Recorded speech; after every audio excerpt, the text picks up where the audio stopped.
Chicos, saludamos a Alberto Asís Nassif. Él es investigador de CIESAS, que es el Centro de Investigaciones y Estudios Superiores en Antropología Social. También es colaborador del diario El Universal de México y analista político. Señor Asís, bienvenido a la tarde. Gracias por acompañarnos. ¿Qué tal? Muchas gracias. Gracias a usted por estar con nosotros. ¿Qué tan acertada le resulta a usted esta comparación que hoy establece el diario El País y que nos lleva a lo que sería una repetición de errores entre el caso Heavens y el caso que nos ocupa, que es el de los estudiantes de Ayotzinapa? Sí, creo que en efecto podría hacerse una comparación y sacar que se parecen mucho los dos casos, que hay indicadores como lo muestra el país en sus 6 criterios, pero también hay muchísimas diferencias. Tal vez desatención a las víctimas, la desconfianza en las autoridades, la tensión entre las instituciones y una investigación que se está tardando, podrían ser similares en los dos casos.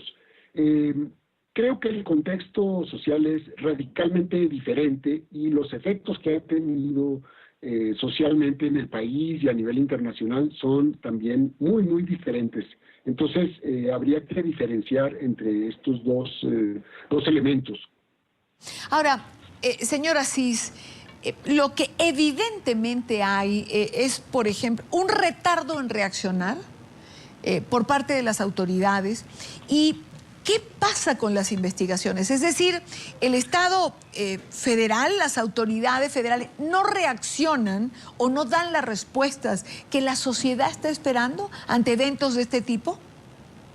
En efecto, yo creo que hay una incapacidad, o ha habido una incapacidad del Estado en reaccionar, y nunca calcularon que esta incapacidad iba a tener las consecuencias que está teniendo. Es decir, el caso Heaven, pues no pasó de ser como un hecho delictivo, pero que estuvo mucho en el contexto del gobierno de la Ciudad de México. Incluso toda la primera parte de la investigación la hicieron las autoridades locales.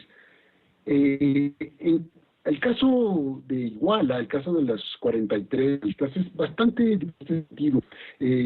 Primero, bueno, hubo muchísimo retardo en reaccionar y ver qué es lo que estaba pasando, pero a medida que fue creciendo socialmente el caso, entonces sí empezaron a involucrarse las autoridades, pero de forma bastante ineficiente, a tal grado de que empezaron a descubrir fosas clandestinas, donde había restos ahí de cadáveres, y la buena noticia, entre comillas, era que no son los normalistas, pero la gente se preguntaba, entonces, ¿quiénes son? Son otras personas que también han asesinado y han enterrado ahí, y poco a poco fueron pasando los días, y entonces ahora ya 32 días de la desaparición, están contra la pared las autoridades, y todavía no tienen un resultado. Entonces, se piensa que pueden estar administrando el conflicto, es decir, que pueden estar retardando para que no se genere un conflicto mayor, o que realmente hay una incapacidad. En cualquiera de las dos hipótesis, creo que el problema, bueno... Señor Asís, uno suele preguntarse, digamos, ante eventos de este tipo, igual, un país donde el crimen organizado tiene el protagonismo que tiene en México, no de ahora, sino ya lamentablemente desde hace muchos años, ¿por qué las autoridades se sienten rebasadas en un evento de este tipo? Es decir, uno esperaría que un país donde el crimen organizado tiene el accionar que tiene en México, las autoridades estuviesen más preparadas, es decir, fueran más vitales en su estructura, pudiesen responder de una manera más pronta. Sí, eso, le doy la razón, eso esperaría uno, pero sin embargo no sucede de esa manera, precisamente porque todos los últimos años de la guerra contra el narcotráfico, pues ha sido una estrategia equivocada en donde ha fallado desde la parte técnica, la parte estratégica, la parte de inteligencia, y entonces cuando suceden hechos de esta naturaleza, es cuando se pone a prueba realmente la capacidad estatal. Pareciera que hay mucha inteligencia y mucha capacidad para ciertos casos y para otros no.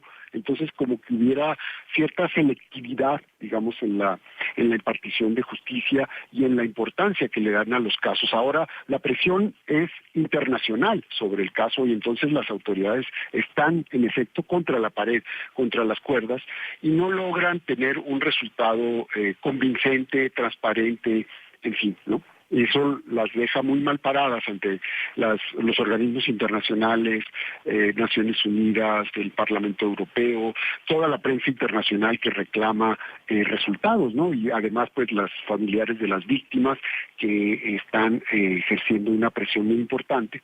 Y otra serie de actores que se están movilizando. Hay un movimiento estudiantil ya en la Ciudad de México bastante fuerte y está conectado ahora por las redes sociales a nivel internacional, etcétera, ¿no?